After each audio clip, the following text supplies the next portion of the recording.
Good evening and welcome to day/night 6 of the Paddy Power World Championship Fallout Bar, brought to you by our friends Paddy Power. I am joined this evening by Dan Simpson, who is doing a bit of branding as well in the background. I can see a bit of advertising in the back. It's even on the Christmas tree as well. I got a little Christmas tree. It's on top of it. My little tree topper. That's lovely, isn't it? How you doing, pal? You good? I'm very good, mate. Yeah, very good. Nice to be back on again. I had a night with Cam this week. It's nice to vary the team up. It's really good. Decent day today. Better, if I'm completely honest, it's a better day than I expected. More to talk about than I thought we would have to talk about. If I'm honest, when I first looked down the sort of order today, I thought tick, tick, tick, tick, tick, like we're all good. But no, a few surprises. Lots of people talking. It's good. I'd probably say a better day than expected. And you know what? A better evening than I expected. And I had a very high expectation of the evening. It just delivered on a lot of fronts, and we'll certainly come to that. But someone who had a very, very good day was a certain Miss Emma Payton, who does a few predictions for Paddy Power. And I'm just going to look down, so I'm taking it off my phone. Her predictions today was Sza-n-ski to win 3-2, Steve Lennon to win, O'Connor to win 3-0 and each set 3-0, and Ross Smith to win 3-1 at 109 to 1, I believe it was, that Paddy Power priced it up at. So well done, Miss Payton, and anyone who followed Paddy Power this morning for the recommended bets. Because what a woman! Some of those are. Genuinely unbelievable stuff. Like she does an incredible job of presenting and anchoring that Sky Sports. Can you imagine the challenge of working with the rabble that she has to coordinate between all those former darts players, and she does an incredible job. But yeah, what a pick to pick 4 results on the spin, get 2 scores right, and pick the score of every leg in one match is really incredible stuff. Yeah, top work from Emma, and I can imagine that there will be a great deal of people waiting expecting Emma's picks for tomorrow. I'm guessing I land about an hour or two before session starts. So I've got a feeling social media page around Paddy's will be even more busy than what it is. Yeah, I think there'll be lots of people eagerly awaiting Emma's picks tomorrow. Sean, that's a nice spot. I'm actually the only man in England that owns more Matt Edgar shirts than Matt Edgar. I'm fairly confident on that statistic as well. So am I, because I've seen the competitions you've won them in. It seems to be everyone. However, one thing that I have forgot, I've had 6 days. I haven't done one of them. This is my first one introducing. One thing people I have forgot, the most important people, Dan, the chat room. So I'll jump into there before we go into the games. Busy tonight. To Sean, Daniel, Graham, Sam, Bob. What a performance from Luke Littler. We will certainly talk about that young gentleman very, very shortly. Tommy's in, Bob's in, Jack's in. Just going through. Yeah, I saw the Matt Edgar comment, the William O'Connor zombie walked on. Say there's so many talking points. I forgot about that now because of what's happened tonight, but that's something certainly to mention. But where we will start is at the top of the show when we mentioned Emma's picks, but Sza-n-ski winning 3-2 against Tel-li. It delivered a lot of drama, Dan, and would have got people who had that 3-2 very nervy early on in that. Yeah, it was a bit of a funny game in that there's a case to be made that it was an awful match, wasn't it? Like averages of 82 and 78. Dublin was crap from both of them.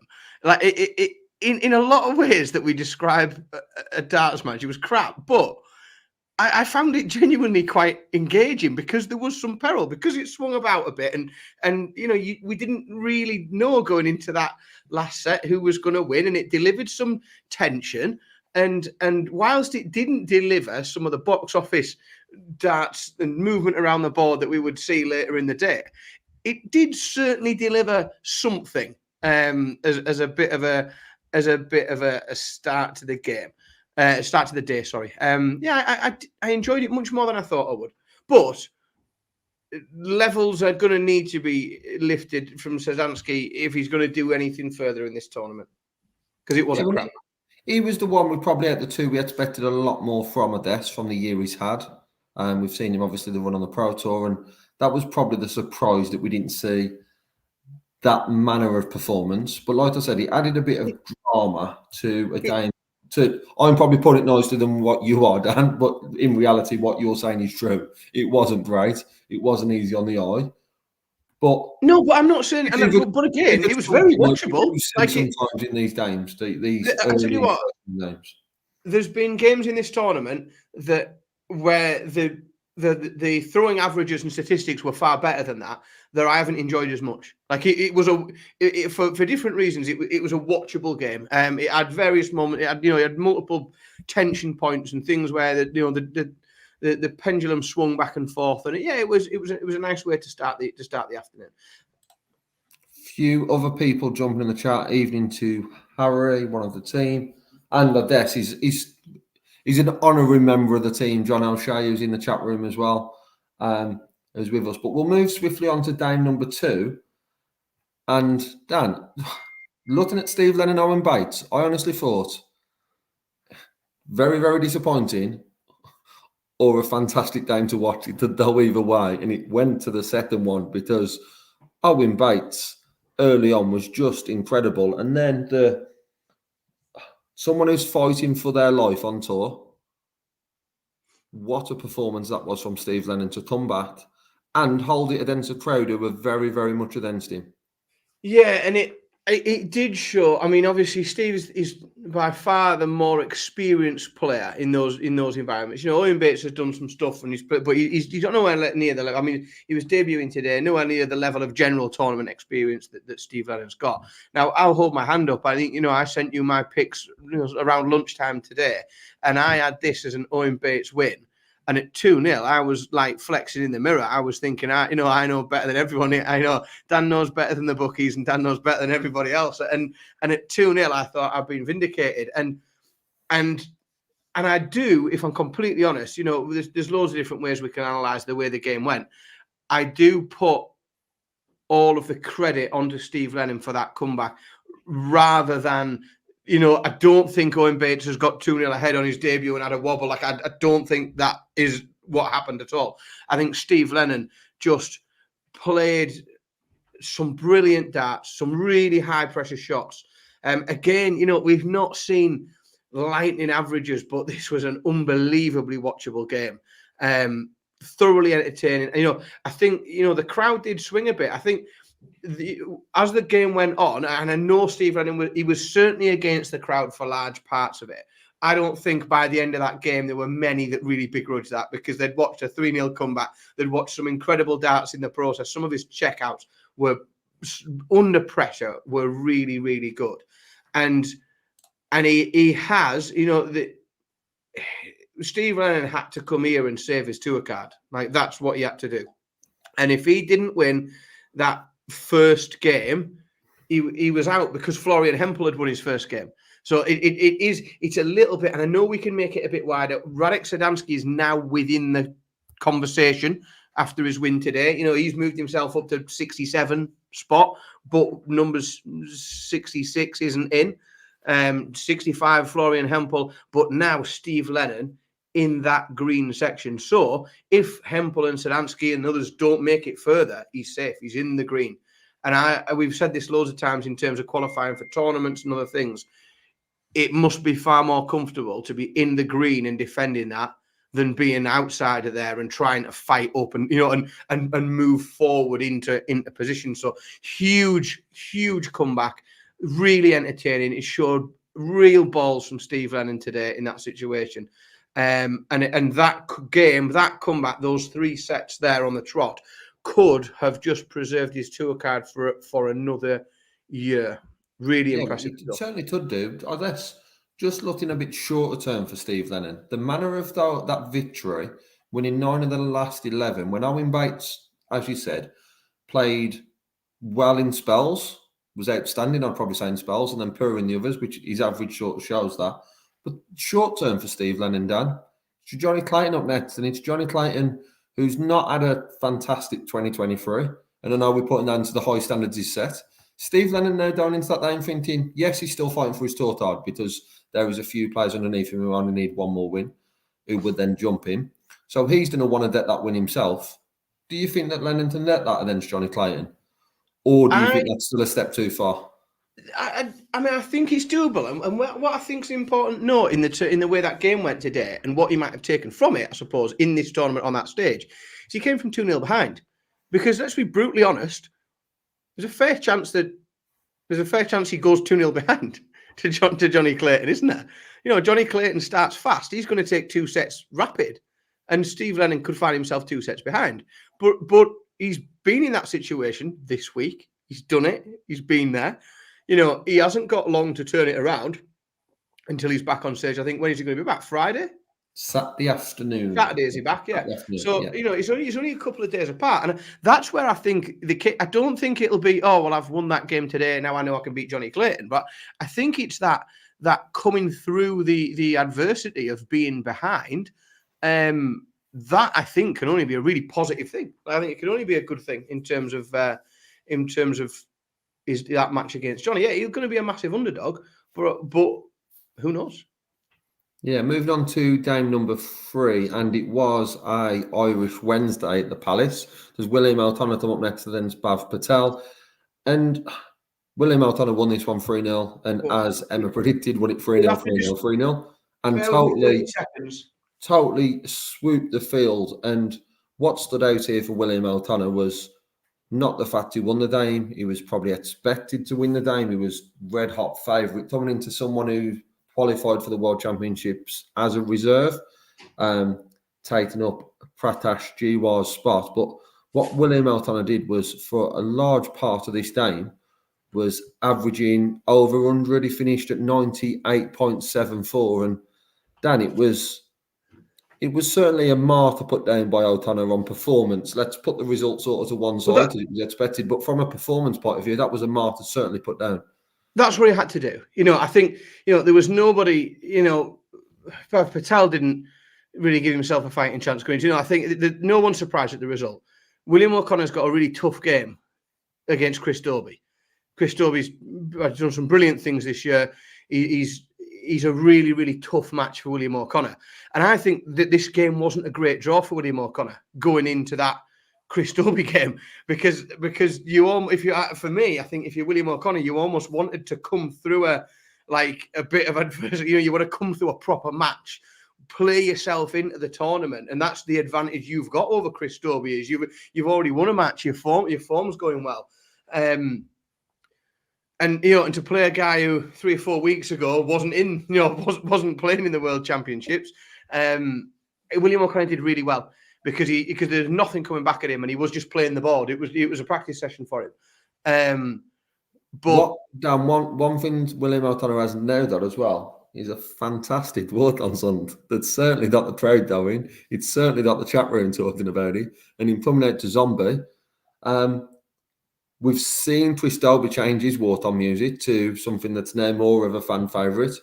William O'Connor's gone down a route of picking something else that landed quite well. Coming on to that is it last on? Friday, mate. And now the first thing that I put in the group chat today when we heard that walk on was like brilliant walk on, but a bit wasted on it. You know, early afternoon session. Like it needs. That's an evening walk on, isn't it? And that's perfect. Like, you know, the last thing on a Friday night. I mean, I'm dreadfully sorry for the guy because he's going to get beat 3-0. But the walk on is going to be tremendous. We will move on then to game number 4 of the afternoon session, which was Ross Smith was the seed of the afternoon session coming into play, taking on Nels Zonneveld. And solid performance. Ross Smith is probably a way to sum it up. Tested at spells, started off very well. Zonneveld come back at him. But then Ross Smith just had too much in the end. Yeah, it went. I mean, we talked just before we came on, and I think the only thing I could say was it went exactly as I thought it would. You know, Zonneveld, Jonaville played some lovely darts. Like he played well. You know, his average 90, he's on 30% on his doubles. He's not disgraced himself in any way. But Ross Smith just played like the world number 16, didn't he? You know, he averaged around where he should. You know, early in the tournament, 95 is good, 40% on his doubles. He was just that bit better in every area.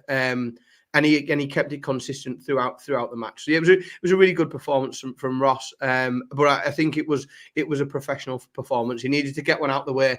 You know, the bigger challenges are ahead. They are ahead. I agree with you on that. However, from a Ross Smith's perspective, he's scoring 13 140s, 7 180s. He's going to be a danger in this tournament because of his scoring. Because he's coming into this and that boy can hit 180s for fun. Well, and if he can keep 40% on the doubles, he'll win matches because he's scoring so good as he gets to them first. So as long as, you know, if his doubles drop, Ross, you know, we know he struggles if his doubles aren't there. But if his doubles are there, he's massive. He's so dangerous because he scores so well and he finds those 180s at. There's somebody said it on comms today. It might have been Wayne. There are better 180s than others. Like, you know, that not all 180s are equal. And Ross is very, very good at finding those really valuable 180s at the right time that can turn a leg in a leg where you think he's not going to win, and he finds a 180 at the right time, and all of a sudden he's there. So yeah, really, really interesting. A good result, but he's going to have to sustain and more, I think. Yeah, I agree. And add a bit of commotion with the Ali Pali Wasp, as Bob's mentioned there. What Wayne said on commentary was very, very clever by Wayne, that saying that the Wasp is older than Lou Littler. There's a very good chance that is the case. But we'll come on to Lou very, very shortly because he was third dame on the evening session. However, the opening dame on the evening session delivered, Daniel, because Alex Spellman, let me just put it out there before we go into the results, I thought was fantastic tonight. He's done hardly anything wrong. His average hardly moved. He dropped towards the end when I think Joyce was just hitting absolutely everything, especially that double 16, sort of battering as it does from Relentless. But Alex Spellman, I thought, was fantastic. I think it was 98 set 1, 98 set 2, dipped 97, I think, set 3. And he just showed how good the dame is in North America at the minute with that performance. But Ryan Joyce lived up to his nickname. Yeah, and it is. I mean, again, I'll hold my hands up. I picked Spellman for this one, and I normally back. And if anyone is, if they're north of Joyce, Leeds, I've got him in front of me. Yeah. 3-1 Joyce. If they're north of Leeds, I class as a northeast darts, and then I'm behind them 100%. But Spellman's been so good, and we've talked loads on the live lounge and other streams we've done about what a danger he was coming into this tournament.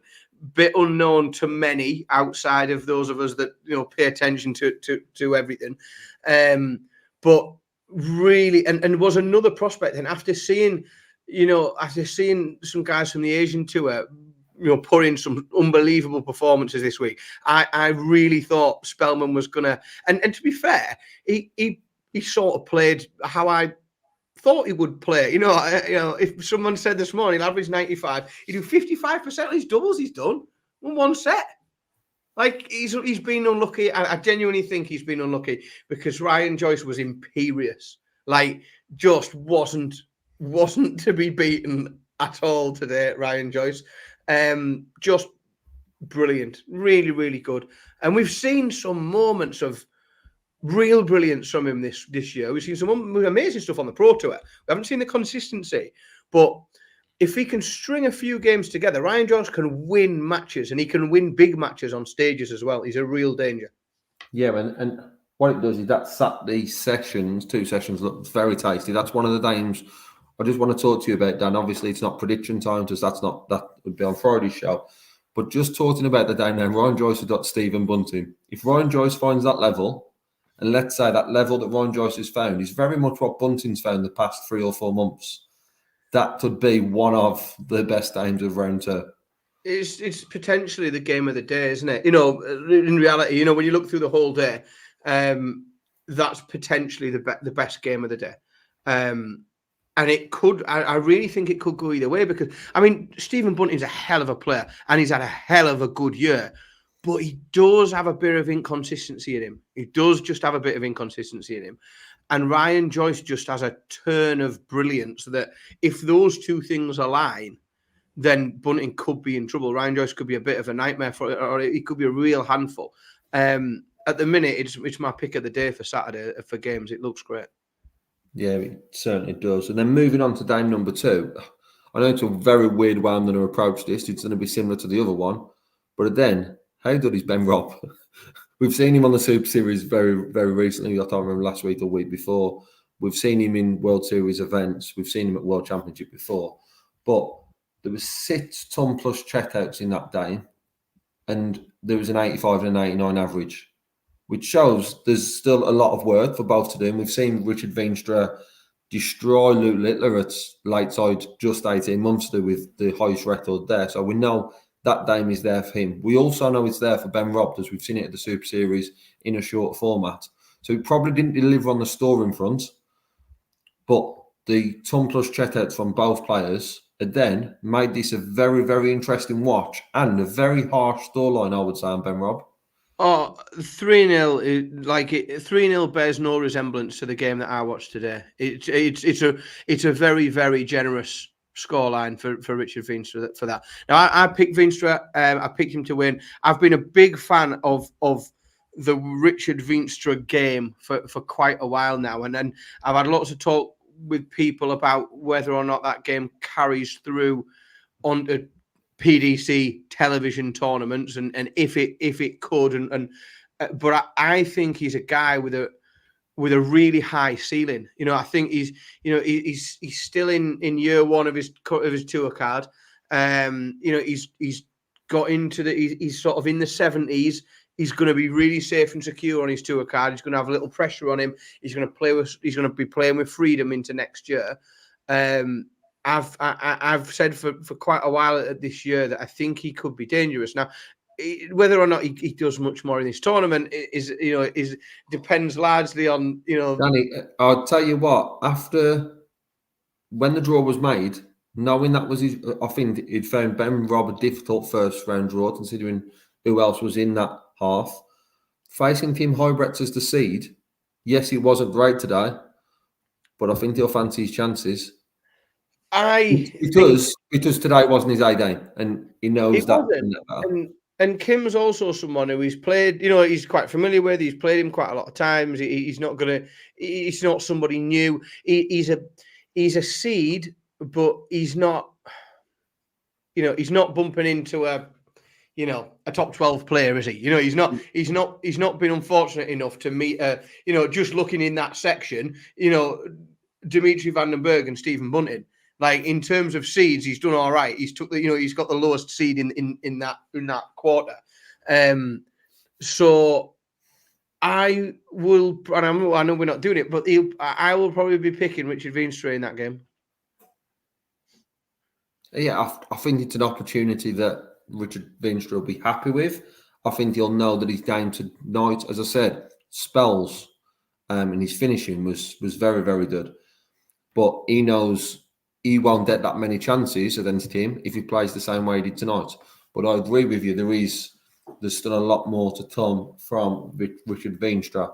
However, it is time to talk about a certain young man who had an awful lot of expectation on his shoulders.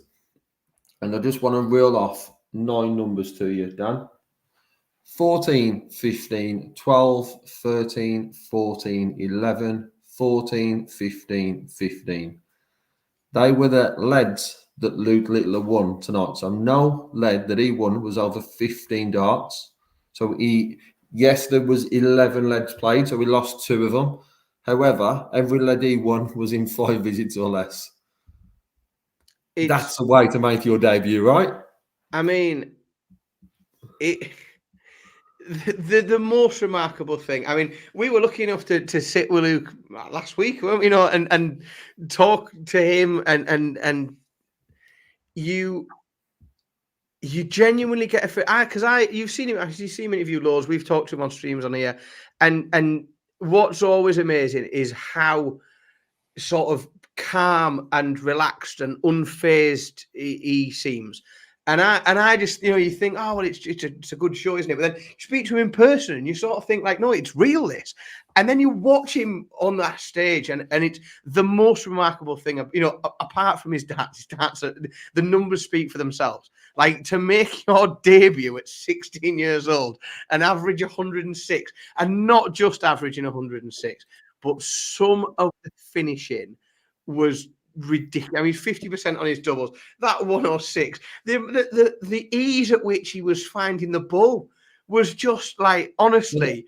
So that was one shot I was going to probably talk to you about, Dan. It was early on in the game. It was 94, I want to say, led 2, maybe led 3 of the first set. So he was definitely in the first set. And with Luke Littler on 94, the confidence that lad's got, my first 40s, he's got the treble 18. I didn't even consider anything else. The fact he went for ball, I thought, oh, is that nerves? Is that what that is? No. And his 25 dart was the bottom left of sort of, if you're facing the board. The 19 was plumb straight in the middle of the bed. And I thought, he's surely got a move. He absolutely pinned that ball with no drama whatsoever. And the first thought, honestly, when he didn't go for the treble was, is it just early nerves that he wants a shot? He wants a shot.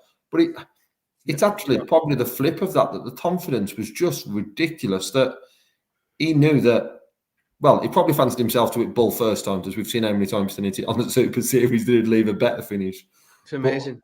It's genuine, honestly. That moment, I just sort of went, he's a bit done. It blows me away. It genuinely blows me away. Because and I say not just for his darts, he's such a nice lad, and I think the way that he approaches it, he's got some really good people around him who they must work very hard in order to develop him into this just young man that has this amazing approach to to normal human beings. High pressure situations, highly stressful situations, and he just seems, even when you see him get interviewed after the match, he doesn't seem to go up and down in terms of, and I know he gives a bit during the game, he celebrates and he gets animated, which is great, but he just seems to be able to immediately bring himself back and talk nicely to whoever's interviewing, whether that be someone on the telly, whether that be us, whoever that is. It's genuinely remarkable, and he is the most exciting thing about darts at the minute. And also, it's like, and I could sit and talk about Luke Littler for another hour, but like, I watch darts with my kids. I've got 3 kids, as you know, and like, they get excited about watching Luke Littler because he's 16. It's like it's that dream of kids that have of being a dart player and doing it and watching darts on the TV. Like, he's almost connected that. He's like the link in between, because he is there. He's just a kid and he gets there. It's so special. And it could be because of what's happened in the last couple of days. And I know we're getting into spoilers, and I won't go too far into it just yet, but there were potentially 2 big, dangerous matches in his section for Luke Littler, and they were the 2 big seeds, and they're gone. And that is like, because if we're honest, like, everyone who knows Luke Littler, and we were all mapping it through and saying, well, he's going to meet Wade and he's going to meet Wright. Now you look at that and you think, well, Andrew Gilding, Matt Campbell, Jim Williams, Barney, that draw's opened up, hasn't it? Yeah, it has done. But without disrespecting any of them, I don't think Luke Littler would care that much that them have done. I know he said in one of his interviews that he smiled a little when Wade had done. I think he was asked about James Wade, obviously, because Peter hadn't done by then. And he said he smiled a little when that had happened, but then realised, actually, I've got to beat Christian Tist, who we've not mentioned Christian Tist. He didn't do an awful lot of runs. He scored quite well. He was averaging 100 after the second set. Lee, I know that's a bit of a start average because it's not taken into account that he had many darts at double, so they're just storing numbers. But that only dropped to 90. But people were expecting probably less than that from Littler and from Tish, sorry. So that Luke performance Littler gets him through 50% of opening games. Luke Littler right now is, I don't think he's worried about who's coming up with him. I totally agree.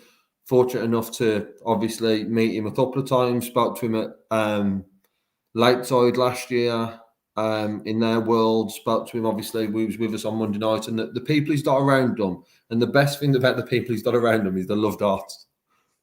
And obviously they love him, but they love darts as well. And to have someone like that supporting you, and Luke was just as excited when he spoke to us on Monday about his game on Sunday in the JDC than he was the World Championships, because he just likes winning matches. He just wanted to be on that stage.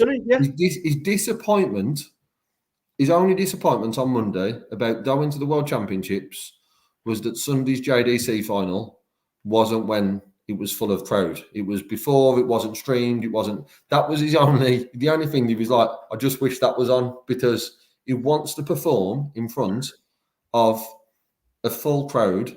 And he averaged 100 on Sunday. In a shorter format, it was just first to six. I say that, he played 9 lengths, he's played 11 tonight, so it's not much shorter.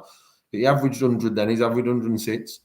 Right now, I think his most difficult game in this quarter is round 2, because of the manner of how that player will play against him. I think if he gets past that, it's very difficult not to see him in. And I don't know, obviously, more than needs to be done, but I think that's his challenge. That is the question mark.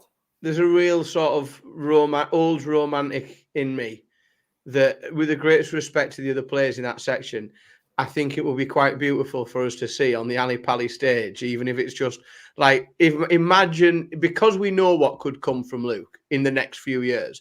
Imagine if just while the two in the Venn diagram of darting careers, in the very slim time that they overlap, imagine if we got to see Luke Littler against Raymond van Barneveld at Ali Pali in the World Championships. Like, that's 2 games away, that could happen.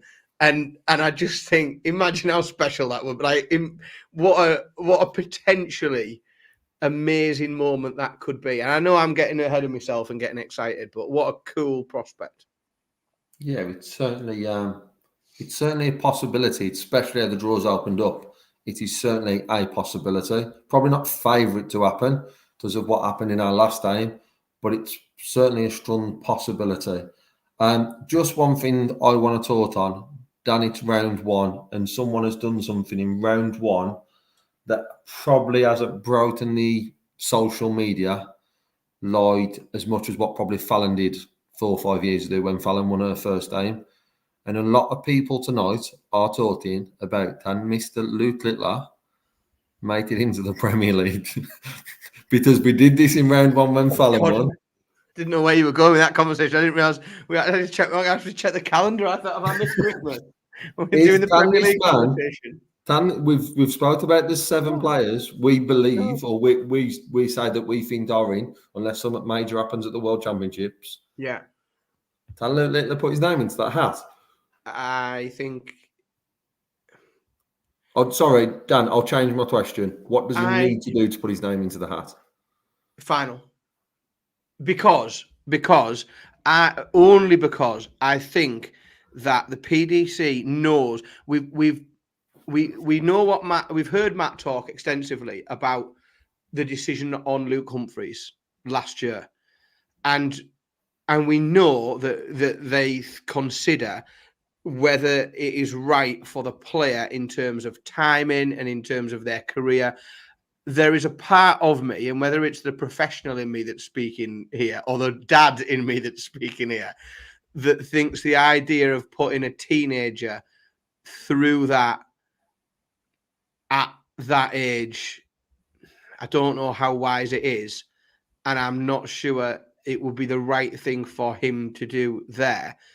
What I think is there's a decent chance he picks up a title next year, and then he's had a full year at playing. Like, you'd have to. I mean, where would he be ranked on the?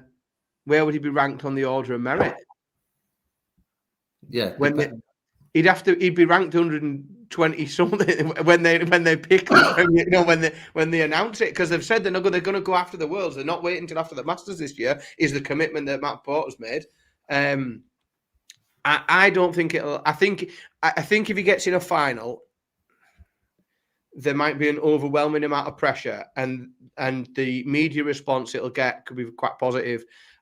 I don't know, and I think it's really tough. It's a really tough question, if I'm really honest. I don't know. I think there is still a long way to go. He's only played. I know we talked about round 2, Dave. We didn't talk about one next. We're talking about round 1. He's got potentially another 6 games in this tournament.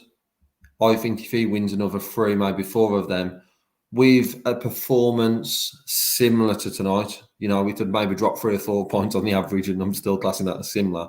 But if he's doing that at that manner and then loses in a barnstormer to someone with a 100 or 101 in a quarter final, I think it'll be very, very difficult, considering, and it will probably move us in nicely to the next game, considering one of the 7 names that we've said are in has just lost in the second round. So I think there's that sort of. He was never in my 7. Was he ever? Yeah, and I suppose it does move us in nicely to what to many is an upset. Not to others. Some of us sent our picks in at lunchtime today and picked Jim Williams for the win. Yes, you did. Predicted it though. Looking in front of me. I fancied him. As a 3-2 win, you went for. I went 3-1 right on this one. I did. I fancied Jim Williams to win this since I saw the draw. For the simple reason that I think Jim's. I know he's come under a bit of criticism this year for missing events and decisions to not go to certain things and do other things, but he's a very, very talented dart player, and he's very consistent, and he doesn't flap very much, and he stays quite calm, and he's played. Yes, it's a very different environment in the Ali Pali as to the World Championships he's played in, elsewhere. But he has made a World Championship final before. He's used to playing in games that are important, and I really fancy him. And Peter Wright, to say that Peter Wright is unpredictable is an understatement, because he's so unpredictable. We don't know. He didn't throw any of the sets of darts I thought he would throw. And I had 3 on my shortlist. I had 3 sets of darts on my shortlist that I thought he'd show, and none of them were the 2 that he chucked. I didn't feel confident for Peter. I was watching the walk-on. I didn't think he looked comfortable even throwing his. As soon as he was throwing his practice darts at the board, I didn't think he looked comfortable. I didn't think he looked settled at all on the stage. And it just went downhill from there. I mean, an 83 average at the Palace from Peter Wright is unheard of, even when he's having a bad game. He was a mile away, and I think Jim Williams did very well to sort of keep on plodding through that game and grinding it out amidst the sort of chaos of Peter Wright being in that situation. There was times where he almost seemed to be pulling Jim along with him at spells. I think Jim did really well, but yeah, Peter's had a disaster, and that is going to affect him in terms of his ranking, in terms of his seeding for tournaments. We talk a lot about where, people go and who you're likely to meet at various different parts, but Peter Wright's going to be a mile away. He's provisionally ranked 7th in the world. That's very likely to change tomorrow. That will change. Change. No, I was saying that could have changed by tomorrow afternoon. And he could be even lower. And that's when he's going to start meeting. let's be honest, he's been in the top 4 for the last 4 years at least.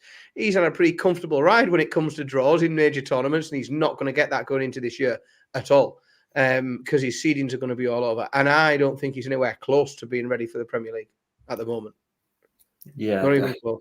Difficult conversation, I guess, with the history of Peter Wright in winning a title only a few months ago.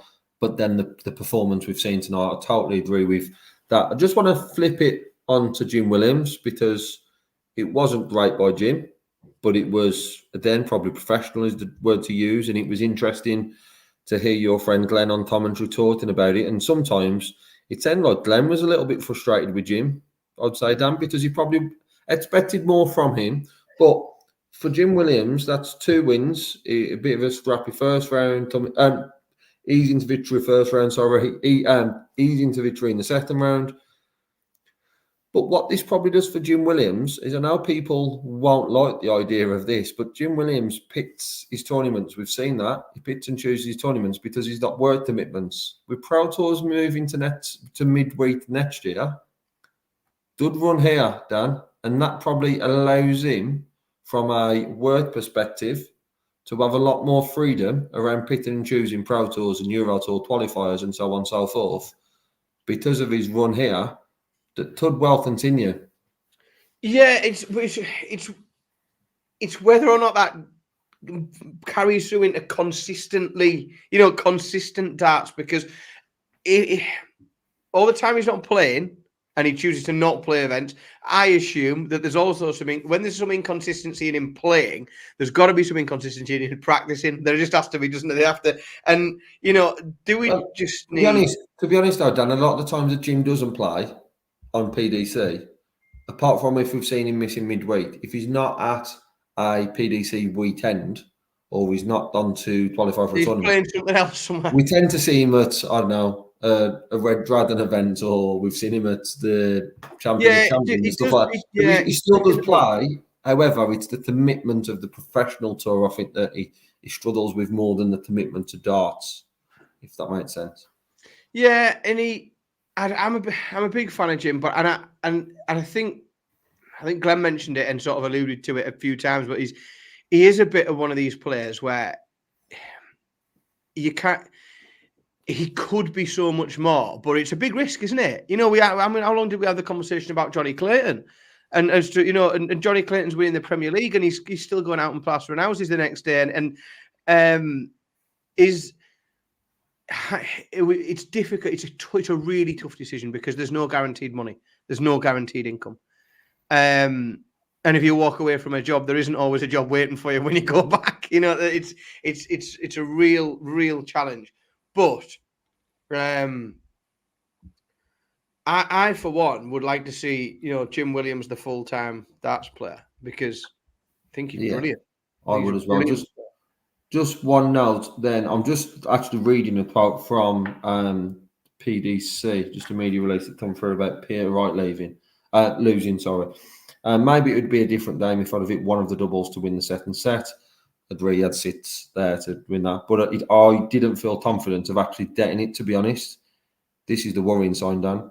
It was hopefully I hit it rather than this one's going in. That isn't the Peter Wright we are used to. Well, even when he's not playing well, there's still that level of confidence. 2-time world champion, match play champion, players championship finals winner. That is not the mindset. Recent TV winner. So the stat that kindly provided by Darts Oracle that we saw this evening was Peter Wright's the only player to have won a television major in each of the last 4 years, winning the Europeans this year. So he's the only player, the only professional darts player who's won a televised title every year for the last 4 years. No one else has done that. None of the big guys. Yeah. But that's why inconsistent and unpredictable are the buzzwords, because we see the sublime and the ridiculous, don't we, with Peter Wright? Yeah, we certainly do. We certainly do that. So, Dan, moving on to tomorrow's play, we have our last of the round one games tomorrow. We have 2 in the afternoon, followed by 2 second round games on the afternoon session. before we move to 4 second-round games. And the name that stands out straight away in that evening session is Luke Littler because of what he's done tonight. But let's start off with the afternoon session. Zhong Chen will take on Mickey Mansell in round 1. Dan, I'll let you go first on this one. Where you going, mate? That's very kind of you. So, I mean, again, I'll hold my hands up. Zhong Chen isn't one of the players in the tournament that I am massively familiar with. I know we've seen him a couple of times at the Ali Pali previously. But in terms of knowing the detail of his game and how he plays, I'm far from an expert. I'm then going to make a really ignorant Mickey Mansell 3-1 prediction.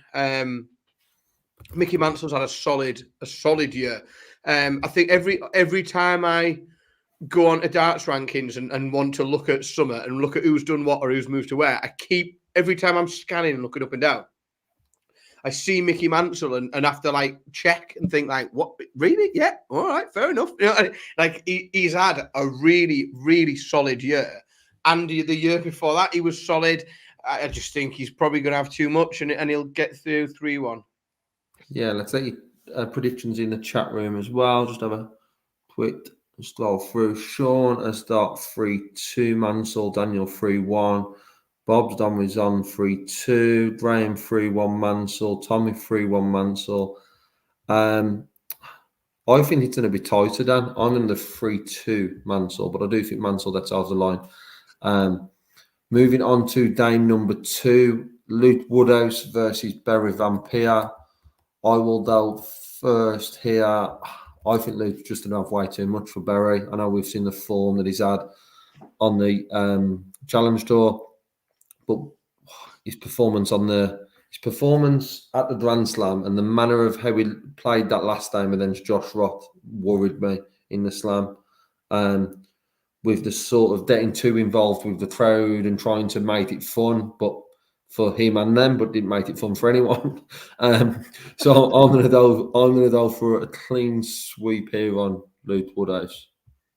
Yeah, I am. I mean, to be honest, on the back of the quarterfinal he made at the Players Championship Finals, just down at Minehead last month, he showed some really good stuff that weekend down at Butlins. I think Luke Woodhouse's game is in a really good place at the minute. We've seen him equal his lifetime best at UK Open this year. He's done well on the Pro Tour. I think his game's as good as we've probably ever seen it. So yeah, I think he gets the job done very, very comfortably as a 3-0 win, I think. So Nito's on 3-1 to Woody, Tommy 3-0 Woody, Joel 3-1 Woody, Graham's on 3-2 Barry Van Peer, and Sean 3-0 to Woody, Bob 3-2 to Barry. Moving on to round number 2. Tough one to call this, Dan. Luckily, you're it first. I think Rosmer and Mike Didetta. I think it's as close to a coin toss as we've got to. I think it's a really tight game. This I'm tempted to just say, well, it's going to be 3-2. I'm not sure which way. I could. That doesn't happen on this show. I'm not going to do that. You know that. I'll tell you what I'll do then. I'll go 3-2 to Madas Razma, and we're going to see. We're going to see a number of triple shots into that treble 19 bed. He's going to keep finding that treble 19 like he does, where he comes to the hockey and just throws his opening darts for it and he goes bonkers. I think we'll see a bit of that. 3-2 Madas Razma. I'm done with a Razma win. I think he'll win 3-1. I've got it down as 3-1, but I think it'll be a tight 3-1, similar to probably the 3-0 we've sort of had today with Spellman, that's not as deserved or not justified the scoreline. Will have this style very nerving. I just think Rasmus just got that more about him than what Mike Didetta has. So I'm going to go 3-1. They are flying in the chat room tonight, Dan. Daniel Lucas has done Mike 3-2, Tommy Rasmus 3-2, Joel Rasmus 3-2, 3-1 Didetta for Bob, 3-2 for Nito on Didetta. Sean It's on 3-1. Razma. Well, whoever's losing, is getting at least a set. No one's going one-sided with that one, and it just sort of shows that absolutely. how close that game is. Moving on to game number 4, and it is Rob Frost, the start of the campaign for former world champion Rob Frost, taking on last year's World Championship finalist at Lakeside, Thibaut Tritol. Dan? Oh, it's me first, isn't it? Sorry. It's you first, mate. I'll just copy off you. I've been looking forward to Thibaut playing at the World for so long. However, Rob Frost 3-0. Yeah, Bobby Cross is going to have to. I'm a big fan of Thibaut. I think, but because I think his opening game didn't quite go to plan, and granted he won it, so it did go to plan to a degree. But we didn't see his best starts. I've picked Bob Cross to win that quarter. I'm expecting big things from him. I think I've had him in the final. I will be generous, and I think Thibaut takes a set 3-1. Yes, Dan. And to be honest, looking at the chat room, Tommy, Jack have both done 3-1. Other than that, Daniel, Nico, Graham, Sean, and Joel have all done Bobby Cross 3-0. Yeah. So we are not holding out much out for Thibaut across the board.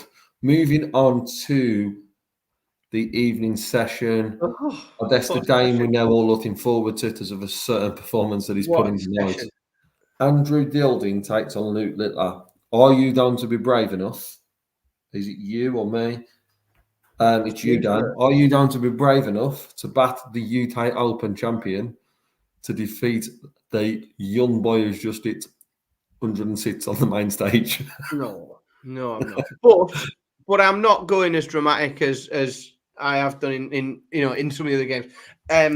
Andrew Gilding is not an easy prospect, and he's difficult to play against. He has levels, man. He's got real levels, and he's a good, solid professional player, and he will make Luke Littler work for his victory. It will not come given, and that's why I've got Luke as a 3-2 winner. John O'Shea's sitting on the fence with a no comment. I've got a feeling I will get a message from Mr. O'Shea with his predictions. I'll just have to keep it to myself. What was it, Dan? 3-2 to Luke Littler.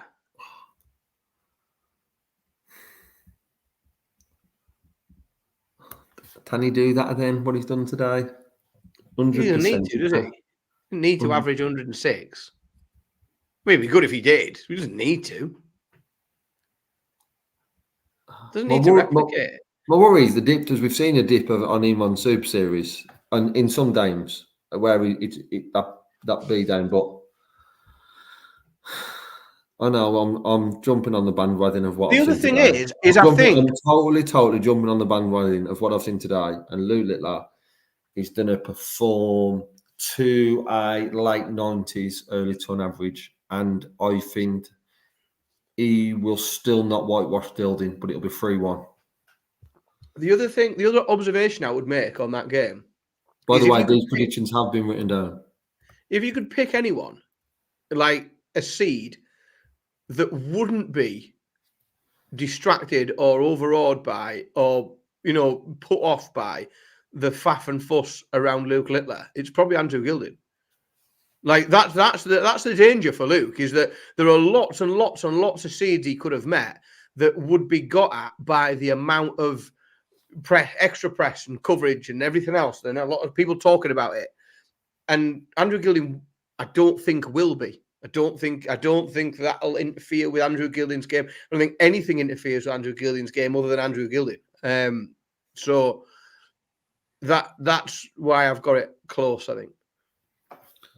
You know what? I'm going to change my mind. What I've seen today, 3-0 Littler. Oh, 3-0 Littler. When you said you were going to change your mind, I thought I'd just put a little idea in your head.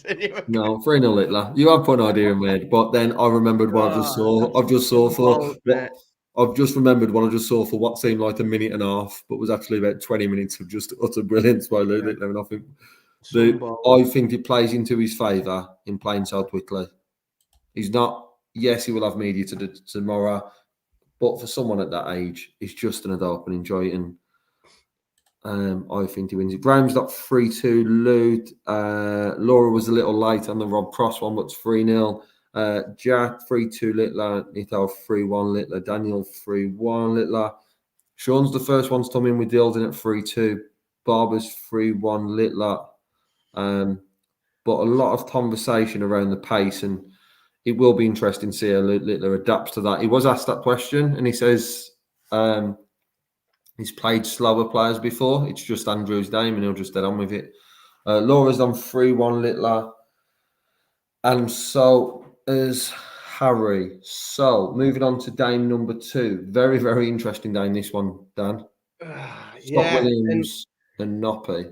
Again, Scott Williams, I think, is a man who's just, again, the second year in a row been unfortunate with his the draw. But like, you know, what last year was it second round lost to Rob Cross, wasn't it? His stablemate, and Rob's mint. But I'm going to really stick to my guns, and I could end up looking at a fool. But I just see. And I think everyone does, because he's such a presence, you know. And he's such a as I say, we've had him on shows as well. He's a great lad, but I think Scott Williams could do a bit, and he didn't. We didn't see everything from him in his opening game, and we know he's got more. I'm going Scott Williams, and it's an outside pick, but I'm going Scott Williams to beat Danny Noppert. Well, Danny Noppert's been a bit inconsistent. We've seen brilliant stuff from him. What's the you down with, Dan? What? What's the you down with? Klaus? One-sided? 3-1. 3-1. There it is. I just think that Noppy gets over the line, and it is just getting over the line. So that 3-2. He knows how to win. That's the thing. He knows how to win, but there's question marks there. And the 2 question marks I have against Noppy at the minute is, 1, he didn't play at the Players' Championships. Obviously dropped out due to the birth. His missus giving birth to the second child. And secondly, his record at Ali Pali, he's dreadful for the player that he is. So I think Noppy does get over the line. But I think we see a very, very good Dame, and Scott Williams does push him all the way. I just think Noppy will find a way to win that Dame. This one is very interesting now, Dan. Gabriel Clemens, after the fantastic run he had last year, and then someone who's had some recent very good form on the stage in Man Lot Lund. Yeah, he's probably going to be well supported by the crowd at Ali Pali, by the way, due to the fact of his performance in round 1. But then we've very much got a heavily German-based fan base, so it will be very loud for that day. We did, and it was interesting because I was on the show the other night when Manlot Lung won, and at the time I'd have picked him to win there and beat Clemens, and since then I've probably had time to think and reflect a bit. And like, he's got experience on that stage. Christ, he got a semi-final last year. But then I remember he semi-finaled at the Players' Championship finals in Minehead, didn't he? Like literally last month. So I was thinking the other night that he'd had a bit of a crap year, and he has in a lot of, you know, like the Slam, the Grand Prix, the Match Play, Europeans. He went out all of the. He didn't get in the Slam, and everything else he went out in round 1. That's Gabriel Clemens this year. He went, and that was tolls for someone's been in the Premier League. Yeah, and that's what I said. You know, semi-finals of the Worlds, but then the Match Play, the Grand Prix, and the European Championship, all of them he went out in round 1 and didn't qualify for the Slam. So he's had a crap year. But then in November, all of a sudden he finds some form and away he goes. We know he's got the level. If he carries the form through that he had in November in Minehead, then he'll win this match. And he should win this match. And I know we've seen some brilliant things from the man who goes by Hugo. But it's Gabe Clemens 3-1. I've done exactly the same. I was jotting mine down because Dan, I have written down all our predictions, so we will send them to you. So we'll have a good game of tomorrow. We go. I seen you gloating this afternoon, and then things changed very, very quickly. But Yeah, I stopped talking, didn't I? yeah, you stopped texting me back. I knew went what had very happened. quiet in the I knew chat what had room. happened. Graham's got Clemens 3-0, Tommy 3-1, Daniel 3-2. Bob has done to Hugo, as you said, 3-2. Joel's done 3-1, Clemens. Sean has done Manlot Lund 3-0, and then I wake up from my dream. If he plays like he did the other night, it's possible. It's possible. But it will be a very, very interesting game. And the final one, Dan, this is the one game I'm looking out of all of them, probably before I'd seen what Luton done tonight. This was the standout Thursday game for me because we know what Martin Luton can do if he can find that. And we know that Damon Hetter's got better on TV this year. This has the potential to be a very good game. Potential is probably the key word here, but it has the potential to be a very good game. Yeah, potential is the key because it's also got the potential to not do that.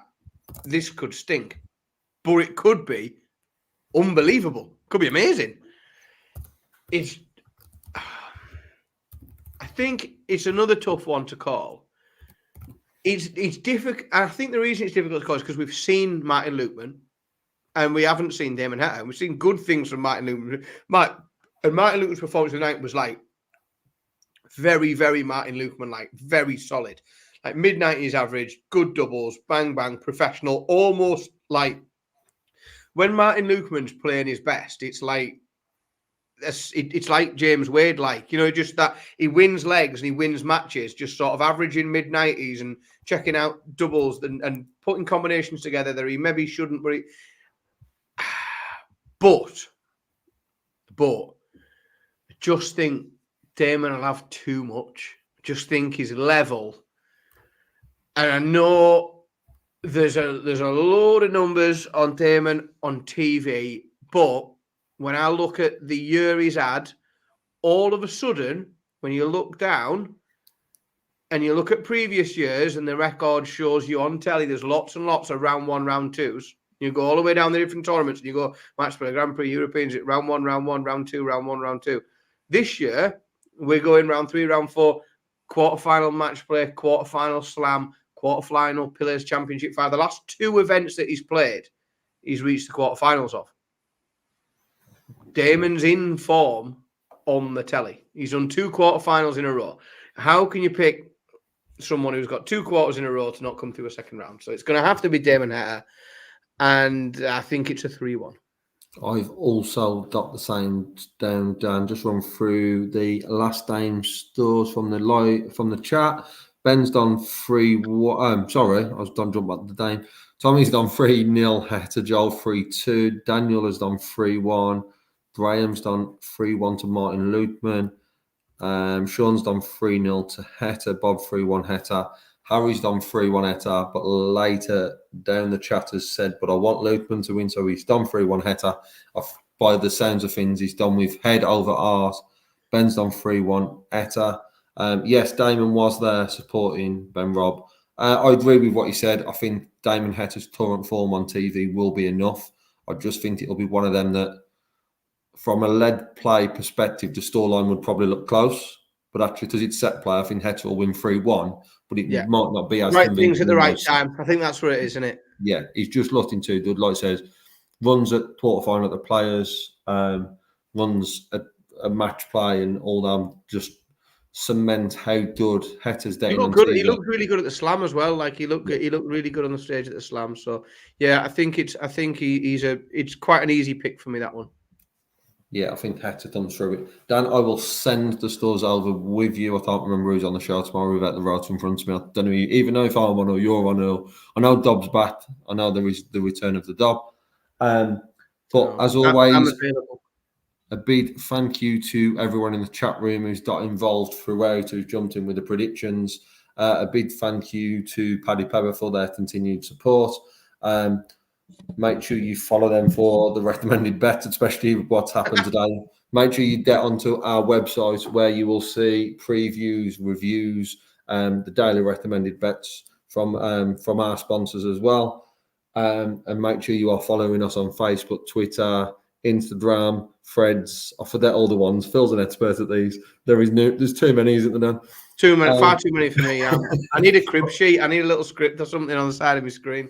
But make sure you're following all them, as Mr. Bars is at the venue for all of the tournaments. Make sure you now head over to our YouTube channel, and you will get to see the interviews from today's play. And the final thank you goes to you, Mr. Simpson, for joining me on this Wednesday evening. And I will catch you very, very soon. Pleasure as ever. Thanks, everybody. Good night.